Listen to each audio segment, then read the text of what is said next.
Ce vieil homme découvre par hasard une faille dans le système des loteries et l'exploite rapidement pour gagner beaucoup d'argent.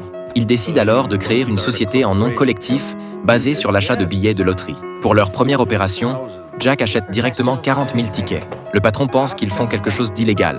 Mais le problème, c'est qu'il est impossible d'imprimer autant de tickets en une journée. Jack a alors une idée de génie. Il sort le logo dessiné par sa petite fille et invite le patron du point de vente à rejoindre leur entreprise.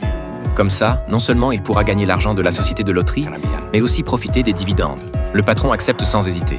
Le lendemain matin, à leur grande surprise, le patron du point de vente accourt vers eux. Les tickets à gratter ont rapporté un total de 82 000 $. De plus en plus de gens les rejoignent. Pour accélérer l'impression, le patron ajoute une imprimante supplémentaire. Ils achètent de plus en plus de tickets et les résultats de l'entreprise explosent. En à peine 3 mois, chaque actionnaire a gagné plus d'1 million de $. Même le moins chanceux roule en supercar. Grâce à Jack, cette petite ville pauvre a connu une transformation radicale. Mais pendant qu'ils s'enrichissent qu'à aller peu à peu, Taylor, un étudiant surdoué de Harvard, découvre lui aussi cette faille. Au lieu de se précipiter pour acheter des billets, il rassemble tous ses camarades.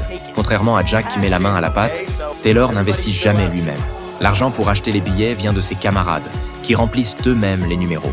Lui se contente de récolter l'argent. Sur les 50 000 $ gagnés la première fois, Taylor en empoche 30 000. Mais il réalise de vite qu'une autre équipe joue à la loterie et gagne même beaucoup plus qu'eux.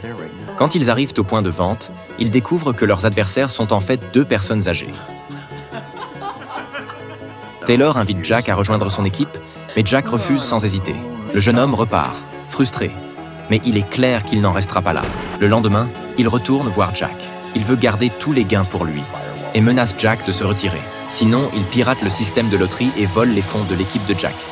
Après le départ de Taylor, Jack commence à s'inquiéter. Bien qu'il soit un as des maths, il n'y connaît rien en piratage informatique.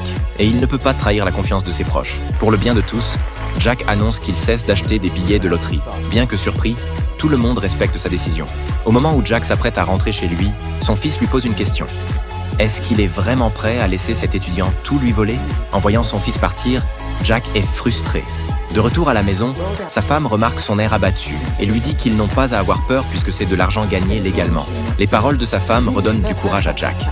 Le couple se lance à nouveau dans l'aventure de la loterie.